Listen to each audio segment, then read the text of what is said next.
Il est 17h sur France Inter.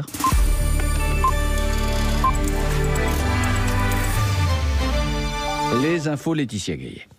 Ne pas se relâcher, continuer à rester chez soi, même s'il fait beau. À l'entrée aujourd'hui dans la 4e semaine de confinement, le message a été martelé aujourd'hui par les autorités. Mais nombreuses sont les mairies qui ont pris des arrêtés, interdisant là de s'asseoir trop longtemps sur les bancs ou, comme à Paris, limitant la pratique du sport à des heures de moindre influence, ou plutôt affluence. La mesure prônée par Anne Hidalgo et la préfecture de police de Paris entrera en vigueur demain. Comprenez le jogging à Paris, c'est très tôt ou plus tard, Stéphane Père? Ces derniers jours, c'était n'importe quoi, reconnaît un haut cadre de la préfecture de police de Paris. Il fallait interdire. Depuis le début du confinement, la pratique sportive dérogatoire dans les grandes agglomérations permettait aux Parisiens de relâcher la pression. C'était aussi l'un des grands points faibles du dispositif. Les policiers observaient impuissants des sportifs, avec leur attestation en règle, pratiquaient à plusieurs reprises le jogging en journée, en côtoyant ou frôlant parfois les passants, ou des Parisiens abusant de l'attestation sportive pour d'autres activités, comme ce Parisien intercepté à 8 km de son domicile sur une trottinette électrique. L'inflation de joggeurs dans les rues et les deux grands bois de la capitale, qu'ils soient seuls, en couple et parfois même en famille, ne sera donc plus tolérée en journée, mais seulement entre 19h et 10h le matin, au moment où l'affluence dans les rues est la plus faible. Les policiers de la préfecture de Paris ont consigne de chasser à vue les sportifs qui pourraient braver l'interdit. Stéphane Père, quant à la question du port du masque obligatoire quand on sort, certaines villes vont l'obliger, comme à Nice. La question reste ouverte, a dit pour sa part Olivier Véran cet après-midi lors des questions au gouvernement à l'Assemblée. Le ministre de la Santé l'a redit, nous ne sommes pas encore au pic de l'épidémie. Le confinement va durer, a également dit pour sa part Édouard Philippe, le Premier ministre ou Emmanuel Macron, qui pourrait d'ailleurs prendre la parole dans la semaine. D'ici là, le chef de l'État est en Seine-Saint-Denis cet après-midi. Il s'est rendu à Pantin d'abord dans une maison de santé. Il est attendu à la Courneuve auprès de professionnels et de volontaires qui s'occupent de personnes âgées. À l'étranger, des nouvelles de Boris Johnson. L'état du Premier ministre britannique est stable. Il n'a pas eu de pneumonie. Il a eu besoin d'oxygène, mais il n'est pas sous respirateur, a dit son porte-parole. En Inde, on est confiné également, mais l'Inde intéresse le monde aussi à un autre titre, celui de l'hydroxychloroquine, car l'Inde est un des pays les plus grands producteurs, et même si le débat est vif sur l'efficacité de ce traitement antipaludéen contre le coronavirus, pas question de jouer avec. Face à la pression des Occidentaux et à la menace de représailles de Donald Trump, New Delhi n'a pas eu trop le choix. L'Inde a assoupli ses conditions d'exportation aujourd'hui. La correspondance de Sébastien Farcy. L'Inde est le premier fabricant et exportateur de médicaments au monde, mais une grande partie de sa matière première vient de Chine. La fermeture des usines chinoises a donc étranglé la production indienne, ce qui a forcé New Delhi le mois dernier à interdire l'exportation de médicaments essentiels contenant une vingtaine de composants, dont le paracétamol et l'hydroxychloroquine, deux produits utilisés dans la lutte contre le Covid-19 et dont la demande internationale a donc explosé. Lundi, Donald Trump, peu diplomate, menace alors l'Inde de sanctions si elle ne lui envoie pas sa commande de chloroquine et New Delhi de céder immédiatement. L'Inde assure que ses stocks sont à présent suffisants pour sa population sans donner de chiffres précis et que cette autorisation était de toute façon décidée avant les menaces de Donald Trump. Ces deux médicaments précieux ne seront du reste exportés qu'au compte-gouttes pour les pays voisins d'abord et ceux qui sont le plus touchés par la pandémie ensuite, y compris les États-Unis. À New Delhi, Sébastien Farcy, RFI pour France Inter. Un nouveau changement autour de Donald Trump à la Maison-Blanche. La porte-parole du président américain est remerciée. Moins d'un an après son entrée en fonction, Stéphanie Grisham va retourner, dit-on, travailler auprès de Melania Trump. À Saint-Brieuc, en France, dans les Côtes-d'Armor, un jeune homme de 20 ans a été condamné aujourd'hui à 2 mois de prison pour non-respect du confinement, prison ferme. Les parents de la fillette de 5 ans, qui elle avait été grièvement blessée samedi dernier à Chanteloup-les-Vignes dans les Yvelines, ont décidé de porter plainte contre X pour violence. La fillette a été blessée à la tête par un projectile. C'était lors d'affrontements entre forces de l'ordre et des jeunes qui ne respectaient pas le confinement. Elle a été hospitalisée, elle l'est toujours. Les policiers ont été entendus. Il s'agit de savoir si la fillette a été touchée par un tir de LBD. Les championnats de foot et autres pourront-ils reprendre avant la fin de l'été? Personne n'ose se prononcer aujourd'hui sur le sujet tant qu'on n'a pas de visibilité sur le déconfinement. Il n'empêche, pour certains, les choses sont claires. Ainsi, pour le président de la Ligue espagnole de football, la question d'une annulation du championnat d'Espagne n'est pas une option. Trop d'argent en jeu. Le patron de la NBA, Adam Silver, lui, n'est pas si vindicatif. Il attend le mois de mai pour se prononcer, mais la tendance, Vincent Pellegrini, est plutôt à l'annulation. Le championnat NBA s'est arrêté le 11 mars. À cette date, il restait une quinzaine de matchs de saison régulière à disputer et les phases finales. Entre les dirigeants de la Ligue, les propriétaires de clubs et le syndicat des joueurs, les réunions se sont succédées et le rythme s'est accéléré ces derniers jours avec l'étude de 2 possibilités, repousser la fin du championnat cet été, voire cet automne, ou arrêter définitivement la saison et préparer d'ores et déjà la prochaine. Cette option serait aujourd'hui privilégiée. À l'image du meneur français des Suns de Phoenix, Eli Okobo, les joueurs NBA sont confinés et dans l'expectative. Est-ce que ça reprendra sur les 15 derniers matchs de saison régulière ou s'ils vont attaquer directement les playoffs? J'ai aucune idée, mais de toute façon, à un moment donné, ça va reprendre. Que ce soit pour cette fin de saison ou pour la saison prochaine, il faut être prêt et il faut s'entraîner physiquement parce que notre corps, c'est notre outil de travail. Un autre joueur français, Evan Fournier, des Magic d'Orlando, vient de confier qu'il croyait de moins en moins à une reprise de la saison. En cas d'arrêt définitif du championnat, le salaire des joueurs pourrait être amputé de 25%. Depuis sa création en 1949, jamais le championnat NBA n'a été annulé. Vincent Pellegrini, avant de retrouver toute la bande de par Jupidémie, le programme du téléphone sonne XXL ce soir entre 18h et 20h avec Fabienne Synthès. 18h, 19h, on ira en Iran, on parlera aussi avec le chercheur Roland Marchal qui reviendra sur ses 9 mois de captivité. 19h, 20h, comment se déconfiner, que dit la médecine? Le standard est ouvert 01 45 24 7000. France Inter, il est 17h06. À découvrir sur franceinter.fr. Oli, des histoires originales pour enfants, écrites et racontées par... Bonjour, je suis Omar Sy, Sophia Aram, Nicolas Mathieu, Karine Thuil. Je suis Zoé Valdez. Oli, 50 podcasts à écouter, à télécharger et à réécouter sur franceinter.fr et retrouvez aussi les histoires Oli en albums illustrés. Allez faire comprendre à votre évier que ce n'est vraiment pas le moment de se boucher. Chez Leroy Merlin, nos magasins sont fermés mais nous restons mobilisés pour vous aider. Leroy Merlin continue à vous dépanner en cas d'imprévu, en vous guidant à distance ou en intervenant chez vous en cas d'urgence. Et cela, bien évidemment, dans le respect des règles de sécurité. Plus d'informations sur leroymerlin.fr. Puisqu'on vous dit de rester chez vous, et forcément il y a par Jupidémie, donc ça vaut le coup. Bonjour Charline Vanhoenacker. Bonjour Laetitia Gaillet. Ben oui, les gens peut-être écoutent d'habitude dans leur voiture. Et puis là, imaginez un éclat de rire, ça peut être dangereux en voiture. Et puis là, tranquillement dans le canapé, là, c'est quand même plus sécurisant, je pense, non? Ouais, c'est mieux que la WC en courant, voilà. Voilà, exactement. Merci Laetitia Gaillet pour ces informations. On va retrouver la rédaction bien sûr à 18h. En attendant, on sonne la récréation, c'est parti. –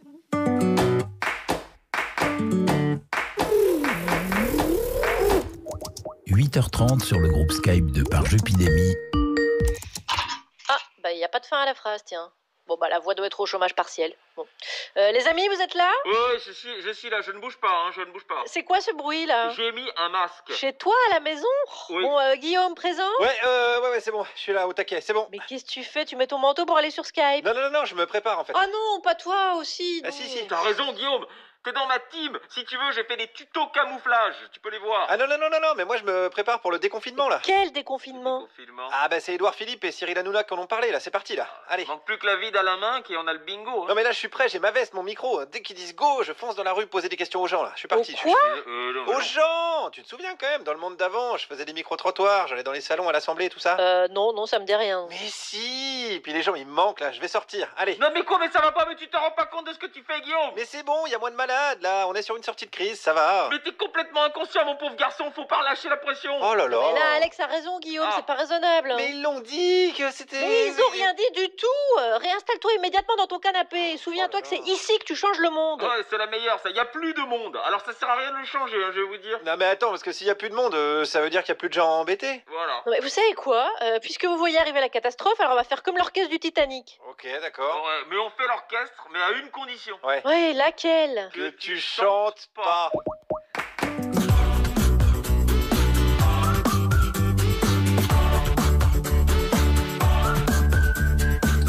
Bonjour la France interne, bienvenue dans l'émission qui coud soigneusement ces petites blagues en tissu, à défaut de pouvoir acheter des blagues à la Chine.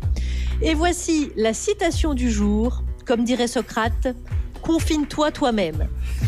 Et voici ceux qui sont connectés en quintuplex avec nous. Un quintuplex étant bien sûr un duplex à 5. Bonjour Juliette Arnaud. Bonjour. Vous poursuivez votre analyse de la princesse de Clèves pour aider les élèves qui vont passer le bac de français à l'oral. On résume brièvement l'histoire du roman. Un jour, elle va chez Cartier et elle tombe sur le prince de Clèves qui l'optionne cash. Elle s'en balèque parce que c'est un gros ton. Guillaume Meurice est au taquet. Oui. Salut Guillaume. Salut les amis. Vous faites travailler les auditeurs. Vous leur avez soumis cette question. En quel animal souhaitez-vous vous transformer afin d'échapper au confinement ? Moi, je peux vous dire que je choisirais le rossignol, bien sûr, en mi bémol, même si dans nos villes, c'est le chien qui est le seul à vraiment pouvoir sortir. Un chien, c'est pas fait pour chanter, de toute façon. Oui, mais enfin, c'est fait pour courir quand même. À plat ventre sans rien faire comme ça toute la journée. Ça doit être insupportable. Bon, c'est toute la journée surtout, parce qu'à plat ventre sans rien faire, c'est plutôt bien. Le papa poule de l'émission est là. Bonjour Thomas Croisière. Oui, le papa poule, il est surtout content que le soleil soit revenu. Il a enfin pu se débarrasser des enfants. Qui sont dans le jardin actuellement. Vos enfants, justement, Alfred et Gaston, ont envie de nous raconter leur vision du film Dark Crystal, un film 100% fabriqué avec des marionnettes. J'espère que vous le faites aussi chez vous, ça, de demander à vos enfants de réagir au film. Et moi, je regarde les animaux et aussi je regarde. Ouais. On va plutôt demander à Alex Vizorek qu'on va écouter jusqu'à 18h. Bonjour Alex. Bonjour Charline et bonjour à la ginarchie du jour. Que des femmes aujourd'hui, je vais tellement le regretter ce monde d'avant. Nous aurons des cartes postales des antipodes de la France. L'Oise avec l'oisive Constante et les Cévennes avec la sévère Clara Dupont-Mono. Toujours moins sévère que le choix musical de Mélanie Bauer. Heureusement, j'ai réussi à sauver le journal, les exercices pour la marmaille et le concours de dessin. Voilà le programme. Très bien, mais écoutez, si tout le monde est prêt, allons-y au van citoyen. France Inter, Charline Vanhoenacker, Alex Vizorek, par Jupidémie. Bonjour Clara, j'ai oublié de vous saluer pendant le sommaire, vous allez bien ? Bonjour Alex, salut à tous les confins et allez vous faire voir avec votre manque de politesse. J'embrasse tout le monde. Écoutez, ça commence très bien. Oui. Ça commence bien cette émission. Dans ce climat étouffant, comme vous venez de l'entendre, vous savez qu'on envisage le rire comme une petite respiration et justement, l'une d'entre nous est confinée dans sa maison à la campagne, dans l'Oise. En ce moment, elle s'occupe du petit Pascal. C'est l'agneau qui est né la semaine dernière. Elle devrait nous envoyer la photo. Et en effet, elle est entourée de plein d'animaux. Alors j'espère qu'elle va bien. Mais oui, et j'espère surtout que l'agneau profite de ces quelques jours qui le séparent de mon assiette, Pascal. Bonjour Constance. Bonjour les copains, j'espère que ça va. Vous me manquez. Moi ça va. Enfin je crois que ça va. Parce que ce matin, en regardant le mur en face de ma fenêtre de cuisine, je me suis entendue dire « Oh, c'est joli le soleil qui se reflète sur le mur en pierre. » Voilà, sale période pour toi si tu n'es pas un contemplatif. Mais heureusement qu'il reste notre petit rendez-vous d'action de rigolade du mardi pour savoir que nous sommes mardi. De quelle année ? Aucune idée. Mais oui, nous sommes mardi, ça c'est sûr. Wouhou ! Joyeux mardi et bonne fête à tous les mardis. Drôle de prénom, arrêtez de juger. Allez, en avant la poilade. Ah oui, au fait j'ai téléchargé un logiciel de montage de son sur mon ordinateur pour égayer un peu mes chroniques. Soyez indulgents parce que je débute, je tâtonne. Alors, quel est le thème de cette journée mondiale aujourd'hui, Constance ? Eh bien, écoutez, Constance, je découvre le thème en même temps que vous. Quel suspense ! Quel sujet rigolo va sortir de ce joli chapeau de journée mondiale ? Hâte de découvrir. Roulement de tambour. Le 7 avril, journée mondiale de réflexion sur le génocide au Rwanda. Oh là là, non, pardon. C'est pas du tout le bon bruitage. Je m'excuse. Pardon. Non, mais parce qu'à la base, c'était déjà un petit peu tendu, avant la pandémie et le confinement, de faire des blagues sur rien, sans avoir les défenseurs du rien au cul qui s'insurgent, genre « Oui, vous avez dit, dans une chronique, il y a 2 ans, bonjour, c'était pour vous moquer des gens qui travaillent de nuit, c'est ça ? Hein ? Pute, salope, crève !» Voilà. Alors aujourd'hui, faire des blagues sur un génocide, je ne suis pas sûre d'être à la hauteur de cette mission. Va faire des blagues sur des gens qui vivaient ensemble depuis des années et qui soudain se sont mis à se découper à la machette entre voisins. Non. J'ai choisi un autre thème, moins périlleux, plus positif, parce que on dit que c'est mardi et qu'on essaye de se détendre le mardi, journée festive. Ouh, joyeux mardi. Bon, voyons. Ah, super. C'est aussi la journée mondiale des batailles d'oreillers et de polochons. Ouf, sauvé. Belle Madeleine de Proust, hein. Mais qui n'a jamais pratiqué ce petit jeu bien innocent entre frères et sœurs et cousins-cousines? Tiens, je profite que Julien dorme un petit peu pour lui mettre un petit coup d'oreiller sur le coin de la tronche, bim. Et vlan, Julien attrape son polochon et me remet un bon coup dans la gueule, bam. Et je perds une dent et j'attrape un dictionnaire, tiens, un bon coup de dico dans ta gueule de con. Mais putain, mais tu m'as fait mal. Mais mange-nous, fils de pute, unijambiste qui fait de la trottinette. T'as été adopté, tête de bite. Je vais te tuer. Vite, chérie, va chercher le jet d'eau. Il faut séparer les gosses. Mais pas les mains. On a tous finalement des pulsions guerrières et sombres en nous. Alors oreiller ou machette, ça se joue des fois à peu pour que ça tourne au drame. J'ai dit au drame, pas au drame. J'en peux plus ce logiciel. Oh tiens, aujourd'hui c'est aussi la journée mondiale de la santé. Attention, hein, c'est pas le moment de faire une mauvaise blague et de se mettre le personnel de santé à dos. Hein. Si je me mets à tousser, j'ai pas envie qu'on refuse de bien m'entuber. J'ai dit entuber. Bon, et bien puisque la technologie se retourne systématiquement contre moi, je vais en rester à la contemplation de mon mur. Journée mondiale de la contemplation. Je ne pense à rien, je ne suis rien. Je suis le néant, le vent. Oh non. C'est relou ce logiciel. Ah non, l'ordinateur est éteint. Oh, Constance. Il n'y a plus la lumière à tous les étages chez Constance. On vous embrasse fort et on vous dit merci. Il est temps qu'on vous retrouve. Vous nous manquez en chair et en os. Merci Constounette. Allez, dans quelques minutes, on va retrouver Juliette Arnaud. Juliette, je rappelle que vous analyserez un passage de La Princesse de Clèves. Et pendant une coupure d'enregistrement la semaine dernière, vous avez fait part de ce choix à Clara Dupont-Mono qui était connectée avec nous. Alors prêtez une oreille aux coulisses de Parjupidémie, les amis, parce qu'il n'y a pas que des pépins techniques pendant les pauses. T'avais remarqué, toi, à quel point les gens ils sont terrorisés par La Princesse de Clèves? Ouais, mais moi je trouve ça super dur comme livre. Je pense que c'est un livre, moi ça me semble hérétique qu'on le file à des mômes. Moi c'est typique le genre de livre que j'ai découvert à 30 ans. Mais pas à 18, tu vois, ou à 17, quoi. Je sais pas ce que t'en penses, hein, mais c'est hyper ardu. Tu vois, moi, je comprends que la petite, elle s'affole. Hein. Oui, et puis ils sont pas obligés d'aimer. C'est pas ça qu'on leur demande. On leur demande de le piger. Ouais, c'est vrai que ce serait cool que tu leur dises parce que ça permet de dédramatiser. Oui, puis surtout que moi, c'est une source d'engueulade avec ma mère depuis 30 ans. Donc, non, ça fait 30 ans qu'elle. C'est la télécommande de la télé. Il y en a d'autres, c'est La Princesse de Clèves. T'aimes ou tu comprends? Non, maintenant j'aime. Bonne question. Ouais, j'aime. Oui, parce que moi, La Princesse de Clèves, je l'aime sans la comprendre. Tu vois non. Moi, je pense que ça y est, j'ai trouvé. Enfin, bon. Là, moi aussi, c'est comme les chroniques de Constance. Bien joué. C'est de haute volée, hein, comme les pauses café au bureau, j'ai l'impression. Ça se passe comme ça, dans les coulisses de Parjupiter et Parjupidémie. Voilà, alors bon, j'ai l'impression que dans le premier disque de l'émission qu'on va écouter tout de suite, notre programmateur musical Jean-Baptiste Audibert essaye de nous faire passer un message. Et tiens, faites-le partager à vos voisins en poussant le son, c'est les Clash.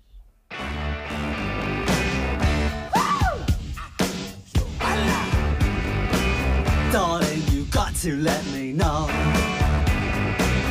Should I stay or should I go?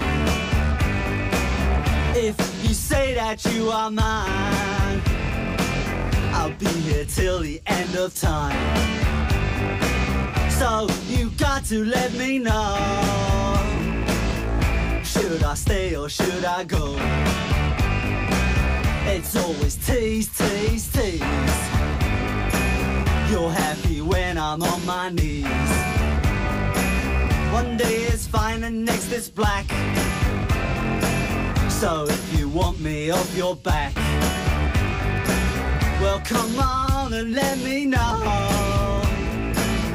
Should I stay or should I go? Should I stay or should I go now? Should I stay or should I go now? If I go there will be trouble, and if I stay it will be double.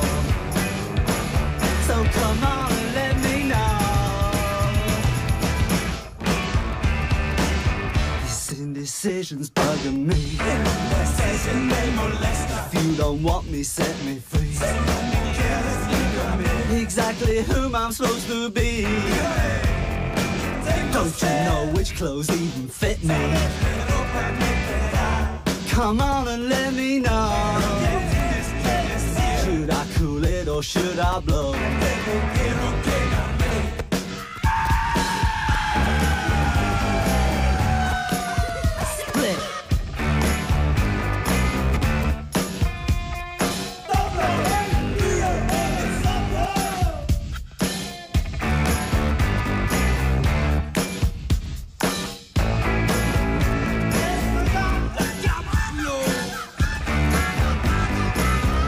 Should I stay or should I go now?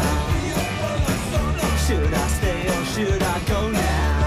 Should I stay or should I go? J'ai ma petite idée. Alex, qui est autour de pas de table aujourd'hui? Eh bien, autour de la non-table de Parjupidémie, nous avons Clara Dupont-Mono, Mélanie Bauer et Constance sont là presque avec nous. Constance, vous devrez la réécouter. Mélanie, son choix musical arrive. Juliette est là. Et veuillez, mesdames, excuser la présence discrète de Thomas Croisière et Guillaume Meurice. Allez, tels des Américains devant une cargaison de masques sur le tarmac d'un aéroport chinois, nous détournons l'actualité. Je connais bien Boris Johnson. Je lui souhaite un très bon rétablissement. Le journal de presque 17h17. Mais ça y est, j'ai compris. Mais je comprends tout. Tu as mis le masque de l'ordre m'a craché. On commence par les titres. Le Premier ministre britannique Boris Johnson, atteint du coronavirus, a été transféré en soins intensifs. Oui, pour savoir s'il doit sortir, j'organiserai un Boris-Suxit et j'inviterai les Britanniques à voter lors d'un référendum. À Nice, Christian Estrosi a rendu le port du masque obligatoire. Tu m'étonnes, il flippe pour ses administrés. Hein. Bah exactement. Le coronavirus pourrait lui faire perdre 3/4 de sa base électorale sur Nice. Et des brèves. Oui, je rends obligatoire le port de la brève en fin de journal. C'est pour le bien commun. Aïe, aïe, aïe, aïe, aïe. Sachez que aujourd'hui, mardi, la France est entrée dans sa 4e semaine de confinement. 4 semaines. Hein. Ouais, chapeau. C'est pas si souvent qu'un truc fabriqué en Chine dure aussi longtemps. 4 semaines. 4 semaines, c'est très long. Petit clin d'œil à notre ami Nicolas Demorand qui, ce matin, a ouvert le 7-9 comme ceci. Léa Salamé, Nicolas Demorand, le 7-9. Bienvenue sur France Inter. Bonjour à tous. Nous sommes le mardi 7 février. Agnès Soubiran, bonjour. Voilà. Imaginez si Emmanuel Macron écoutait ce matin en se réveillant. Ah bah oui, il serait dit génial, on est que le 7 février, vite, fonçons acheter des masques et virons si bêtes. Eh oui, bien sûr. Alors que nous sommes le 7 avril, évidemment. Oui, et normalement, le 7 avril, c'est la journée mondiale de la santé. Oui. Donc voilà, dans les conditions actuelles, c'est assez ironique. Hein. Oui, un peu comme si Pénélope Fillon était née un 1er mai, fête du travail.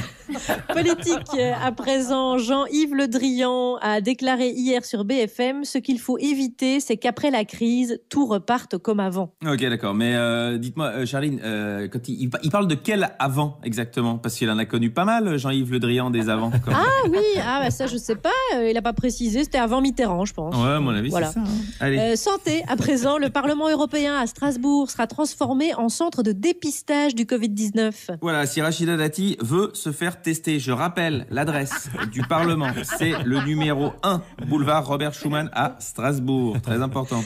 International, l'Espagne va instaurer un revenu universel face au coronavirus. Coup dur pour Manuel Valls, qui vient de constater que le pays où il allait tenter sa chance était plus proche d'accueillir Benoît Hamon. Une page économique, car ouais. Bill Gates veut construire des usines pour les futurs vaccins. Ouais, bah si les antivirus fonctionnent aussi bien que les antivirus de Windows, on n'est pas sauvé.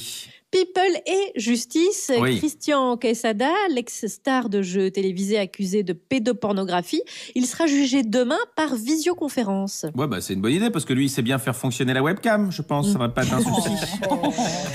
Football, l'ancien entraîneur du FC Nantes, Reynald Denwex, a vendu sa médaille de champion de France de football pour aider les hôpitaux face au coronavirus. Ah bah, j'espère que c'est un Belge qui l'a acheté, ça lui fera au moins une médaille de champion.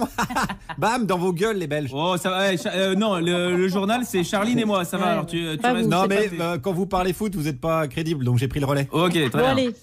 Allez, les brèves là, parce qu'en bref, vous êtes champion du monde, Alex. Là, je suis champion du monde de brève. En Russie, un homme tue 5 personnes parce qu'elle parlait trop fort. Eh bien, on espère pour Daniel Cohn-Bendit qui ne croisera jamais ce monsieur. Allez, la dernière. Et la dernière, près de Nantes, sans attestation pour la 6e fois, il montre son sexe aux gendarmes. Eh oui, le confinement, c'est long, même pour Benjamin Griveaux. Merci Alex Vizorek. C'est cadeau. Et maintenant, c'est l'un de mes moments préférés dans cette nouvelle émission, c'est quand il faut passer de la teub de Griveaux à la princesse de Clèves. J'ai l'impression que c'est un petit peu la douche écossaise, cette émission. Juliette, vous consacrez cette semaine à la princesse de Clèves de Madame de La Fayette, dont on a compris dans le making-of diffusé il y a quelques minutes que cette œuvre a traumatisé des générations d'élèves. Et votre analyse, elle permet de réviser tout cela, cette œuvre inscrite au programme du bac de français, car je rappelle que l'oral est maintenu, et de réviser en dédramatisant. Donc. Voilà, alors je vous avais laissé hier avec la princesse de Clèves qui dansait avec le duc de Nemours. Ils ne se sont jamais encore rencontrés à ce moment-là, mais ils savent qui ils sont. Non seulement ils sont bien nés, mais parmi toutes ces belles personnes qui peuplent la cour d'Henri II, ils brillent l'un et l'autre d'un éclat particulier. Dans le tome 2, dont je vais vous parler aujourd'hui, la princesse de Clèves pige assez vite que bien que mariée, elle aime Monsieur de Nemours d'une vive passion. Elle le pige parce que quand elle croit que lui en aime une autre, à savoir la future reine d'Angleterre Élisabeth Ier, la princesse de Clèves a tout simplement envie de manger le carrelage de sa salle de bain. Ce qui, dans la langue du XVIIe siècle, c'est-à-dire la langue du grand siècle, celui du XVIIe siècle, celui de Madame de La Fayette, cela donne... Ce mal qu'elle trouvait si insupportable était la jalousie avec toutes les horreurs dont elle peut être accompagnée. Comment peut-elle, la princesse de Clèves, croire que Nemours en aime une autre? C'est qu'à la cour d'Henri II, et je cite Madame de La Fayette, l'ambition et la galanterie étaient l'âme de cette cour. L'amour était toujours mêlé aux affaires et les affaires à l'amour. Bref, un nid de crabe. Madame de La Fayette sait de quoi elle cause, elle-même fait partie de la cour de Louis XIV. Dans cette cour ou dans l'autre, Henri II ou Louis XIV, une autre citation, ce qui paraît n'est presque jamais la vérité. Et ça, c'est ce que lui disait à la princesse, sa mère, la visée Madame de Chartres. Seulement voilà, la maman de la princesse vient de mourir. Pas de bol, comme dirait Alex. Juste avant, Madame de Chartres avait deviné les sentiments de sa fille mariée et l'avait supplié de tenir bon. La princesse de Clèves veut d'autant plus tenir bon qu'elle constate qu'elle commence à yoyoter sévèrement de la cafetière. Dans la langue du grand siècle, cela donne, elle, la princesse donc, fit réflexion à l'inclination qui l'entraînait vers Monsieur de Nemours. Elle trouva qu'elle n'était plus maîtresse de ses paroles et de son visage. Et ça, pour Madame de La Fayette, c'est un problème majeur. Parce que Madame de La Fayette, c'est une précieuse. Oh, je sais bien, vous pensez précieuse comme précieuse, ridicule. Eh bien, vous pensez mal. Oui, j'ai les nerfs. Pas mes règles, Alex. J'ai rien dit. Oh là là, par précieuse, ces femmes de lettres, et c'est une idée tout à fait neuve dans l'histoire des lettres, ces femmes de lettres, donc comme Madame de La Fayette ou Madame de Sévigné, entendaient femmes qui se donnent du prix, des femmes qui se veulent accomplies, maîtresses d'elles-mêmes et de leur destin, galantes, oui, mais se méfiant des galants.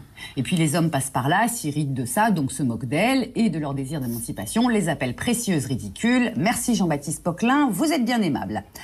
Alors oui, n'être plus maîtresse de ses paroles ou de son visage, c'est un problème. Que faire, que dire, que ne pas dire, vous verrez dans le tome 3e. Merci, bisous, merci. Là là. Juliette Arnaud, merci. Et merci pour cette précision sur les précieuses. C'est nous, en fait. C'est Juliette, Charline et moi, et Constance, et c'est nous, quoi. C'est surtout vous, Clara. Ouais. Ça sert à rien de balancer les trois autres. À nos auditeurs comment vous déconfinez vos livres, vous, parce que j'ai l'impression que vous leur rendez leur liberté à certains. Oui, parce que sinon j'en ai tellement que je finis par vivre chez mes livres, et ça c'est pas pratique. Donc en fait j'ai entendu parler d'une association qui s'appelle Maraude Goélette. Ils ont une page Facebook, vous pouvez aller y voir. Et en plus d'apporter des vivres, des choses, des boissons chaudes aux SDF, aux sans-abri, ils leur apportent également des livres. Voilà, et ils ont besoin de dons, comme toutes les autres associations en ce moment qui s'occupent des SDF. Ouais. C'est chic. Et il y en a sans doute dans toute la France et même en Belgique aussi où ça existe. Merci Juliette. Donc vous mettez vos livres à la rue, bravo, très bien. Alors il n'y a pas que les livres, la musique peut aussi faire l'objet d'une explication de texte et même que ça s'appelle une chronique musicale, Alex. Oui, surtout quand elle est donnée par celle qui est plus baroque que la musique qu'elle choisit, c'est vous dire, c'est Mélanie Bauer.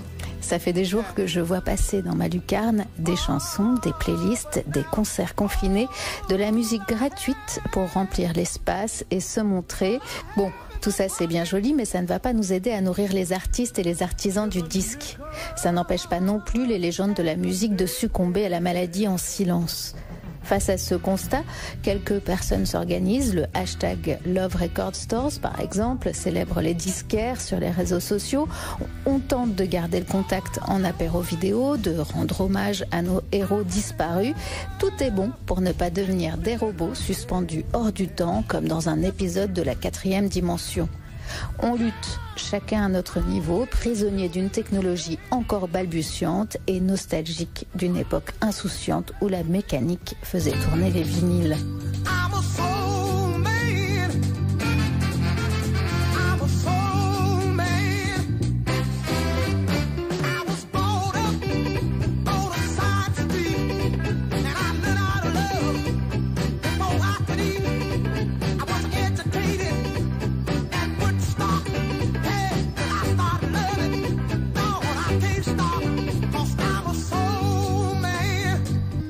Don Bryant, 78 ans, témoin vivant de la soul des années 60, fait partie de ces artistes reconnus sur le tard comme Lee Fields ou Charles Bradley.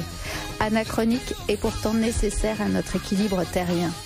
Alors que l'humanité souffre d'être privée de l'amour des siens, Don Bryant chante depuis toujours le sentiment, le vrai, celui qu'on malaxe avec son corps et qui fait perdre la tête. Cet amour qu'il partage avec sa compagne depuis 50 ans, Ann Peebles, et qui donnera naissance à beaucoup de classiques de la soul, dont le fameux I Can't Stand the Rain de 1973.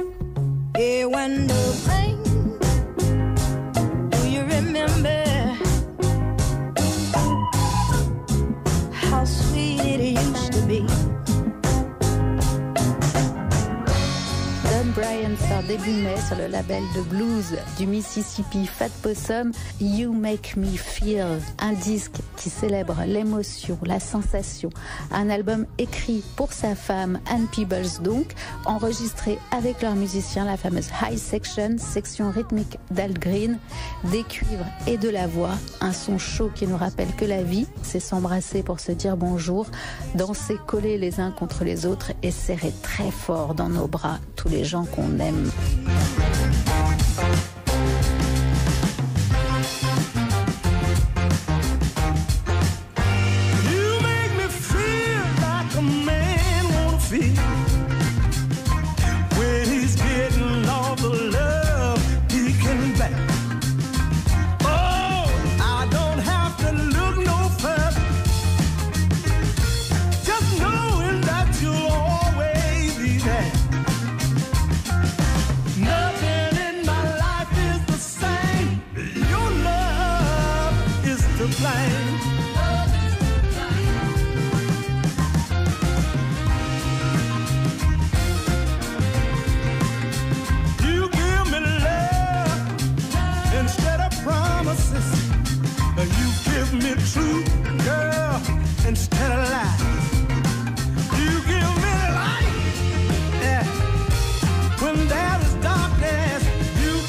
Don Bryant, Your Love Is To Blame. L'album You Make Me Feel sort début mai sur le label Fat Possum. Merci Mélanie. Tiens, j'ai observé que Juliette, sur la vidéo Skype, je vous ai vu, vous avez bien kiffé Juliette. Vous avez tellement bougé, vous êtes sortie du cadrage. Vous m'avez manqué, Juliette, quand vous êtes sortie du cadre. C'est bon signe, c'est bon signe. En tout cas, on peut retrouver vos choix musicaux et les vidéos que vous réalisez pour illustrer sur votre blog Mélanie Bauer. C'est le site préféré d'Alex d'ailleurs. Ouais, je binge watch. Notez bien mélaniebauer.fr. Allez lui faire un petit coucou, tiens, ça lui fera plaisir. Mais oui. Guillaume, oui. vous êtes toujours là, bien sûr. Ah bah, je suis là, moi. Ouais. Alors, c'est dur pour vous en ce moment, parce qu'il n'y a aucune polémique sur le voile. Il n'y a aucun salon sur le business model du pâté croûte. Ouais, alors, pour tourner, pour tenir, pardon, pas pour tourner. Tourner, vous tournez plus, il n'y a plus de spectacle. Ouais, oui, mais ça, pour tenir, vous vous tournez vers votre meilleur soutien, c'est-à-dire nos auditeurs, et vous les mettez tous les jours à contribution. Oui, tout à fait, Charline. Et une fois n'est pas coutume, je vais commencer par une brève. Désolé, Alex. Ah oui, vous avez fait école et qui plus est une brève belge, les meilleurs, hein, vous-même vous savez. Un Belge a transmis le coronavirus à son chat par, je cite l'article, des contacts rapprochés. Aïe. Ok, alors je suis pas dans le jugement, hein, je connais ni ce monsieur ni ce chat, ni le degré de consentement du félin, mais je connais un peu les mœurs sexuelles belges et je suis pas hyper étonné non plus. Il y a même des tigres aux États-Unis qui ont été contaminés dans un zoo. Alors j'ignore si c'est à cause des mêmes pratiques sexuelles, mais si c'est le cas, je salue quand même le courage de la personne. C'est un petit peu plus ambitieux que les Belges, il me semble. Alors il n'y a pas que des animaux qui la vivent mal cette période, il y en a qui la vivent bien. On a tous vu les vidéos là où on les voit batifoler en profitant de l'absence des humains. On voit même des animaux qu'on ne voyait plus du tout. Par exemple, il y a des vidéos de Douste Blazy. On le croyait disparu, Douste Blazy. Ben non, on le voit en vidéo partout, il est heureux a priori. Les animaux sont donc plutôt chanceux en ce moment. Et ma question du jour aux auditrices et auditeurs était donc, pour fuir le confinement et la maladie, en quel animal souhaiteriez-vous vous transformer? Et on commence avec Hélène. J'aimerais bien me transformer en pangolin actuellement pour pouvoir draguer Charline Vannecker. Ah, mais c'est pas bête. Et c'est vraiment le bon plan pour draguer Charline, hein. Ça, je conseille le costume de pangolin. Tous les costumes, en règle générale, vous pouvez y aller, hein. Des carottes, des pingouins, tout. Mais les costumes de pangolin en particulier. D'ailleurs, j'ai envie de lancer un grand jeu sur les réseaux sociaux. Pose ton pangolin, créez vous-même votre plus beau costume de pangolin et envoyez-nous la photo sous le hashtag Pécho Charline. Et puis voilà, le ou la gagnante remportera une nuit de noces à Longwy ou à Ouizou. Voilà. Ouais, ça va. Allez, moi j'ai toujours le mien, hein. Je l'ai pas remis. Il faudrait peut-être un soir que j'applaudisse à 20h en pangolin. Ah bah évidemment, on veut voir ça. Allez, on continue avec Corentin. J'aimerais bien être Alex Vizorek pour aller sur les genoux de Michel Drucker. Oui, mais bonne idée aussi. Oui, excellent, animal de compagnie, le Vizorek. Il doit vous manquer, Alex, votre Michel, là. Mais oui, je prends de ses nouvelles, il va bien. Vous devez avoir peur pour lui, hein. C'est ça aussi de fréquenter des personnes à risque, hein. C'est terrible, là, ce qui se passe dans les EHPAD. Et en plus, vous êtes en train de perdre le bon nombre de vos ex, là, Alex. Bon nombre de mes ex et mes ex-patrons. Oh là, on vous embrasse fort du coup, allez. On continue avec Jonathan, qui veut être un animal, mais rester confiné quand même. Quitte à rester confiné, autant me transformer en ver solitaire dans l'intestin de Jean-Michel Blanquer. Chacun son tour de faire chier. Voilà une bonne idée aussi. Le ver solitaire de Blanquer. Alors ver, V-E-R, hein, l'animal, parce que je vous vois Juliette tiquer un petit peu. Et ver solitaire, mais quel intérêt de boire un verre tout seul? Non. On parle bien de l'animal. Voilà, Juliette, restez concentrée. Le ver solitaire qu'on chope d'ailleurs en mangeant de la viande, comme pas mal de maladies qu'on chope en ce moment. Des virus, des microbes, tout ça, ok? Vous avez compris le message? J'accuse personne, mais bon, suivez mon regard. Bon, là, on est sur Skype, donc je suis obligé de loucher, c'est malin. Allez, on poursuit avec Erwan, qui voudrait se transformer en quoi? En oiseau, bien sûr, pour voler à tire d'aile, loin de cet enfermement, et retrouver ma liberté. Bon, pour chier sur la tête des joggers aussi. Ouais, on reste quand même un petit peu dans la thématique gastrique, mais c'est vrai que c'est un petit plaisir de la vie. Et comme les joggers sont habillés de manière dégueulasse, hein, il y aurait des chances que ça se voit pas du tout. D'ailleurs, qu'on se le dise une bonne fois pour toutes, le fluo, c'est non, hein, ça ne va qu'à la reine d'Angleterre. Faut qu'on soit d'accord là-dessus. Oui, je donne des conseils de mode. C'est un signe de la fin du monde, je vous l'accorde. Allez, on continue avec Mathéo, qui lui aussi voudrait être un oiseau. En animal, je pense que je voudrais être une buse. Parce que Macron, il en est une, et ça a l'air de marcher pour lui. Il n'est pas confiné. Pas faux non plus, Mathéo, une buse. Il y en a pas mal au gouvernement, des buses. Hein. D'ailleurs, on n'a plus de nouvelles de Sibeth Ndiaye. C'est vrai ça? Ils l'ont débranché, j'ai l'impression. Ils lui ont fait une Vincent Lambert, dis donc. Ah, c'est dommage, on l'aimait bien. Allez, on poursuit avec Bertrand. Je voudrais être transformé en tortue, car elle marche lentement, Donc en faisant 1 kilomètre, elle a l'impression d'aller loin. Et si elle rencontre les flics, elle peut se confiner immédiatement dans sa carapace. Ça, c'est malin. Ça, c'est malin aussi. Il est futé, Bertrand. C'est vrai qu'on peut se confiner immédiatement quand on est une tortue, puis comme ça, on évite les flics. Mais comptez pas sur moi pour vous parler du préfet de police de Paris. Hein. Ça y est, c'est terminé. C'est de l'histoire ancienne. Non, il s'est excusé. Il s'est mis un petit peu en retrait. Il s'est déporté. Ce qui est un comble quand même. Mais non. Ne m'entraînez pas sur ce terrain-là. Laissez-moi finir tranquillement cette chronique avec Anaël. Pour échapper au confinement, un animal, je dirais le chien quand même. Voilà, mais un beau chien, genre un berger allemand. Non, mais on n'en avait pas parlé, on était bien là. Oh non, laissons-le tranquille, Didier, il y en a suffisamment des toutous. On embrasse d'ailleurs les Yves Calvi, Christophe Barbier, Routel Krief, qui sont eux depuis très longtemps transformés en chiens de garde. Oh là là, c'était festival aujourd'hui. C'était carnaval, c'était mascarade donc. Merci Guillaume Meurice. Vous m'avez pas demandé, mais moi j'aimerais bien être une chenille parce qu'elle est confinée dans sa chrysalide avant de devenir papillon. Et je pense que si ça peut être une métaphore de ce qui nous arrive, ce serait formidable. Voyez. Mais on ne me demande jamais rien, moi. Faudrait que je vous écrive. Où est-ce que je peux vous écrire pour participer, Guillaume ? Par Jupidémie, @gmail.com. Et je remercie les gens qui sont très très ingénieux, très très créatifs. Et évidemment, désolé, je peux pas garder tout le monde, mais je me marre bien en écoutant. Et je remercie aussi Sarah Masson qui m'aide à trier tous ces mails. C'est sûr. C'est vrai. Merci beaucoup, Guillaume. Et chers élèves qui nous écoutez, saisissez maintenant une feuille de papier et un outil scripteur. Car voici une séance d'exercice avant d'écouter Clara Dupont-Mono et il y a un magnifique exercice pour commencer avec Alex. Oui, vous m'avez filé l'exercice d'anglais. C'est un sacré coup de bol pour les jeunes que ça tombe sur moi. Oui. Alors, les jeunes, tendez bien l'oreille parce que j'ai un accent assez spécifique. C'est Kentucky Nord, donc attention. Quelle chanson peut permettre de vous évader ? Alors, je donne des propositions. Proposition A. I Want to Break Free de Queen. Okay. Proposition B. Folsom Prison de Johnny Cash. Je donne un indice, le mot prison est assez proche de sa traduction en français. Voilà, je n'en dis pas plus. Proposition C. Une chanson de Joy Division qui s'appelle Isolation. Je donne encore un indice, le mot isolation est assez proche de sa traduction en français. Et la dernière, The Sardines de Patrick Sébastien. Et je donne un indice, You have to know that the sardines were very stuck au fond de cette boîte. Ok. Voilà. Très bien. Merci. Merci Google Translate. On va passer à mon exercice. Alors attention. Après les attentats de janvier 2015, Renaud chantait « J'ai embrassé un flic » parce que la population applaudissait les flics. Aujourd'hui, devine quel sera le prochain titre de Renaud. Petit A, j'ai embrassé le préfet de police Didier Lallemand. Petit B, j'ai embrassé un infirmier. Petit C, j'ai embrassé mon caviste. Petit D, j'ai embrassé l'aube d'été.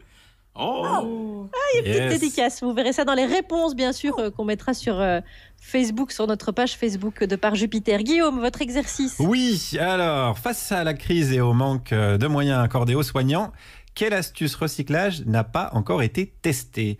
Proposition A, des sacs poubelles à la place des blouses. Proposition B, des slips à la place des masques. Donc vous pouvez appeler Patrick Bruel pour avoir des indices, bien sûr. Proposition C, des vétérinaires qui aident au dépistage. Et proposition D, du jet 27 au lieu du gel hydroalcoolique. Vous pouvez appeler Juliette pour avoir un indice. Très bien. Écoutez, c'est un moment que j'aime bien dans l'émission parce qu'il faut passer du slip de Patrick Bruel au choix littéraire de Clara Dupont-Mono. J'ai l'impression que c'est un petit peu la douche écossaise. Mais c'est complètement la douche écossaise, enfin. De cette émission. Mais oui, passons à Alex. Celle qui est très douée en recyclage également, puisqu'elle est capable de nous refourguer 4 fois la même chronique sur le même livre. Elle a été formée à la AMIS, la André Manoukian Enfuming School. C'est Clara Dupont-Mono, bonjour. Eh ben, vous allez être content, Alex, puisque c'est le dernier épisode de cette série de chroniques sur Martin Eden, donc le roman de Jack London, qui me tient chaud depuis le début du confinement. Et j'ai refermé ce livre un peu comme on se sépare d'un ami. Et comme avec un ami, j'en ressors un peu plus riche et un peu plus habité qu'avant. Habité par l'histoire de ce jeune homme pauvre, Martin Eden, qui est affamé de culture et qui est tombé fou amoureux d'une belle bourgeoise. Et pour lui plaire, il s'est mis en tête de devenir écrivain. Alors il aurait pu choisir humoriste, mais il a la tête sur les épaules et il sera donc écrivain et on l'en félicite. Il écrit comme un forcené. Il envoie ses textes aux journaux. Et à l'aube du XXe siècle, la presse écrite avait l'éclatante santé de Facebook aujourd'hui. Évidemment, le totalitarisme en moins. Mais le problème, c'est que personne ne veut des manuscrits de Martin Eden. Donc il maigrit, il se ruine, il vit comme un mendiant. Et la tragique ironie et le coup de génie de Jack London, c'est qu'il va réussir. Les journaux, subitement, finissent par lui répondre. Un éditeur se manifeste. Martin vend des centaines de milliers d'exemplaires. On se l'arrache. Et c'est à ce moment-là, précisément, qu'il sombre et qu'il perd pied. C'est pas un hasard si Jack London voulait d'abord appeler son livre « Succès ». Succès, moi je trouve que ça sonne mieux que Martin Eden. Et surtout, Succès, c'est le titre le plus parlant parce que le vrai sujet du roman, il est là. C'est pas l'amour, c'est pas l'ascension sociale, c'est la force destructrice du succès. Chose qui vous échappe à tous autour de cette émission, mais essayez de faire un effort d'imagination et d'imaginer 3 secondes que vous avez eu du succès, donc que vous vous êtes laissé détruire par lui. Parce que à partir du moment où Martin Eden est porté en triomphe, tout le monde est aimable avec lui.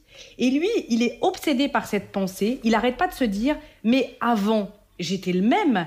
Et pourtant, vous avez refusé de me donner $1 pour que je mange. Vous ne m'avez pas salué, ni invité, ni parlé. Et pourtant, j'étais le même. Et mes textes étaient déjà écrits. Et donc, il se dit « Le succès ne dépend pas de moi puisque j'étais le même. » Donc, il dépend de la foule. Donc, c'est un caprice de la foule. Et ça, c'est pas possible. C'est trop décevant.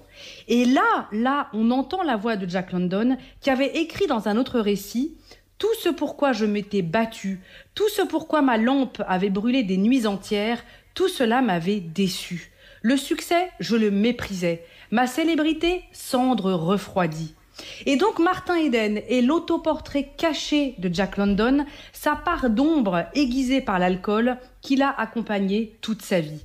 Et à un moment dans le livre, Martin Eden dit « Vivre moins, c'est moins souffrir ». Et il faut l'avoir vécu pour pouvoir le dire avec cette majestueuse simplicité. C'est la voix de Jack London qu'on entend. Je vous redonne les références.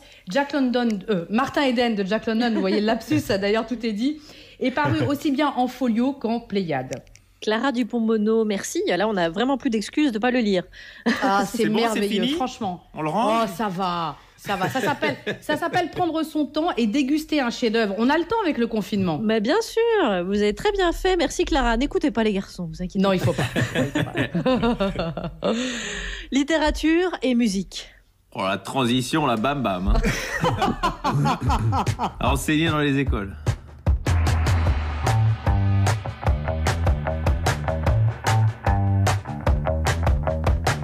J'ai vu de mes yeux grands ouverts les idées reçues, les paroles en l'air, les éclats d'obus, les éclairs, les coups de massue, les coups de tonnerre. J'ai bu à tort et à travers les discours décousus, sans revers. J'y ai cru, j'en suis pas fière.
C'était Junior avec La Vérité Nue, un extrait de leur nouvel album. Vous écoutez France Inter et Par Jupidémie.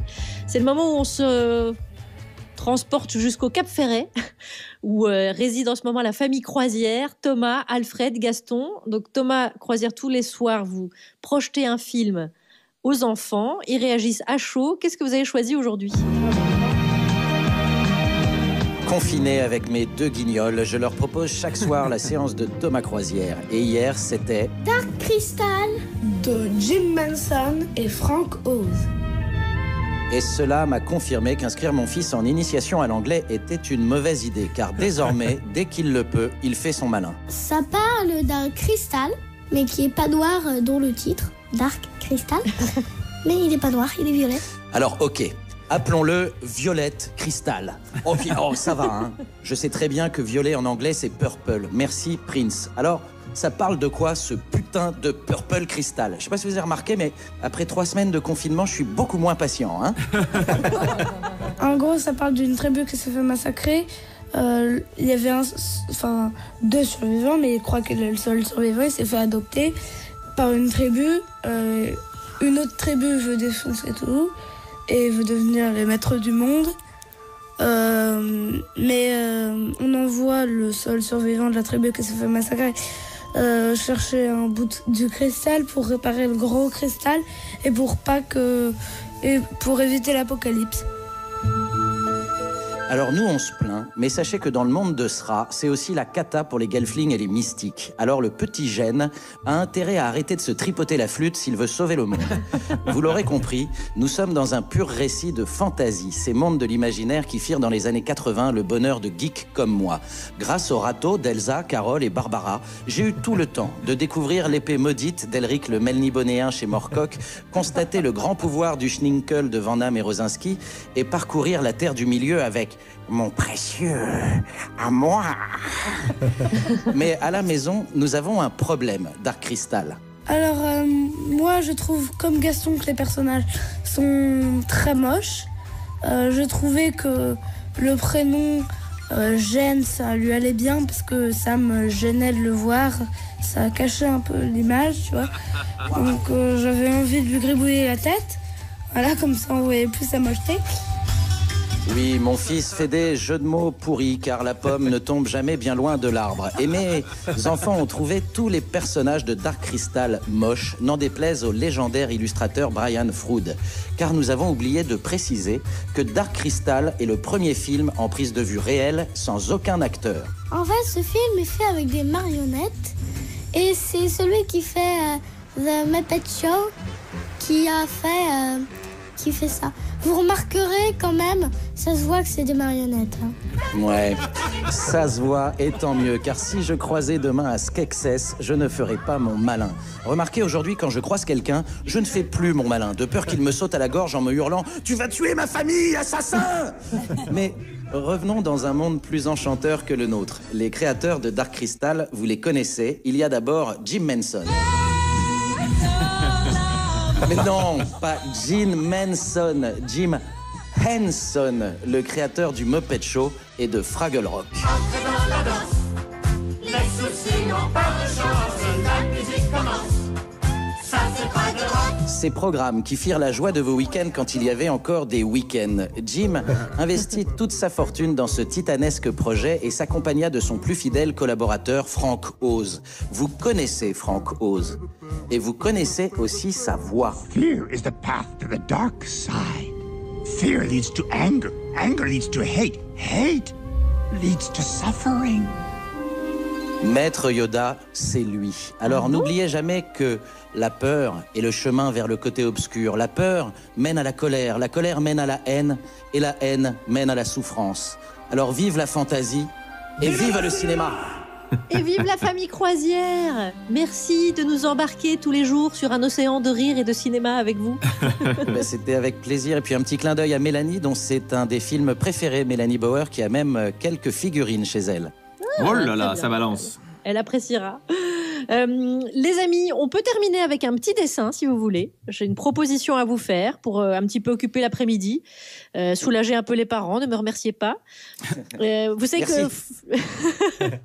savez que Florent Pagny chante au profit des hôpitaux et des personnels soignants avec Marc Lavoine et Pascal Obispo. Mais si Florent payait régulièrement ses impôts depuis 20 ans et qu'il n'était pas exilé fiscal au Portugal, les hôpitaux auraient peut-être un petit peu plus de sous qu'aujourd'hui. Et il ne serait pas obligé de nous casser les oreilles. En plus, pour aller à la télé, il s'habille tout le temps en peau d'animaux. Alors voici le thème du jour. Dessine Florent Pagny dans une rue de Lisbonne avec des boots en pangolin. Voilà, donc on le voulait pas comme invité, Florent Pagny, c'est ça hein. C'est sûr maintenant. Non, pas tellement. Oui, non, mais comme ça on aurait parlé exil fiscal et peau de serpent, donc je pense que ce serait vite parti en eau de boudin, j'ai l'impression. Allez, c'est sur cette belle image qu'on se quitte pour mieux se retrouver demain. Merci aux tauliers, Alex Vizorek, Juliette Arnaud, Guillaume Meurice, Thomas Croisière, Alfred et Gaston. On se retrouve tous demain ? Mais évidemment, oui, bien sûr. Ouais. Merci à ceux qui nous ont rejoints aujourd'hui, Mélanie Bauer, Constance et Clara Dupont-Mono. Merci Clara. Merci les chéris. Merci aussi à ceux qui préparent cette émission, Nathalie Romero, Sarah Masson, Fabrice Rivaud, assisté de notre stagiaire Kélian Yousfi, à la programmation musicale Jean-Baptiste Audibert, à la réalisation François Audouin, à la coécriture et la coordination et l'armoire à provisions sur le Google Drive, c'est Ramzi Assadi, à la technique cette semaine, Mathias Alléon et Rémi Sistiaga. Vive les conserves de légumes et vive le plexiglas. Et voici le mot de la fin. Petit déjeuner au lit. Au lit, voilà. Déjeuner au lit. Souper au lit. Télévision au lit. Au lit. Alors là, tout.